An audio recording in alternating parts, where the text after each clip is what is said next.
Bos, pasang apa tu? Ni, aku tengah pasang kepala pipe ni. Ini kepala pipe baiknya tau. Ini kepala pipe. Sekejap kasi aku Chan pasang dulu. Ni kepala pipe ni, dia boleh gerak-gerak. Dia boleh pusing-pusing. Sebab kepala pipe asal dia ni, Allah mak susah betul nak pasang dia punya nut dia ni. Kepala asal dia macam ni. Dia macam ni, kepala asal dia ni. So, kekurangan dia, masalah dia, okey, contohnya masalah dia, aku pasang ni dulu sekejap. Tapi air ni aku tak pasang dulu lah. So, kekurangan dan masalah dia tu adalah dia statik saja. Bila dia duduk dia statik macam tu je. So jadinya bila aku nak bilas, nak bersihkan kawasan sini, nak bersihkan kawasan sini, dia macam susah sedikit lah. Itu yang sama. Yang kedua, bila aku pakai yang gini, aku nak tambah air kat dalam ni. Contoh. Aku nak rebus ayam ni. Letak ayam periuk kat sini. So nak masuk air ni, nak tada tu leceh. Tapi aku gunakan pipe yang ni. So bila aku guna pipe ni, gerakkan sini, naikkan ke atas sini, kita buka air tu boleh terus mancut.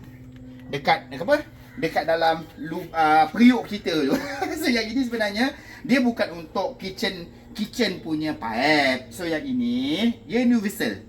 Kalau ni sini aku dah beri 3 tau. Okey, aku tunjukkan ya. Aku tunjukkan dengan korang. Okey, supaya korang nampak dengan lebih jelas sebenarnya. Pipe air tu bukan khas untuk kitchen punya je.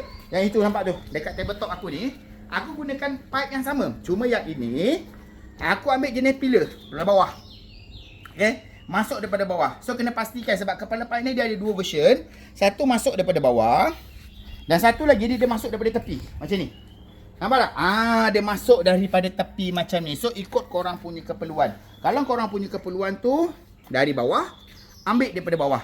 Kalau korang punya keperluan tu dari dinding, ambil dari dinding. Sebab yang ni dia boleh rotate macam ni. Nampak? Dia boleh pusing-pusing, dia boleh tunduk, dia boleh naik, dia boleh pusing sini. Yang ni pun boleh pusing-pusing lagi. So dia memang sangat-sangat function lah. Kasih aku sambung kerja dulu lah. Kau ni bila aku tengah buat kerja masa tu lah kau sibuk tanya, bos, buat apa tu bos? So jadi je kasih aku kerja dulu. Okey, nanti aku dah siap buat pemasangan.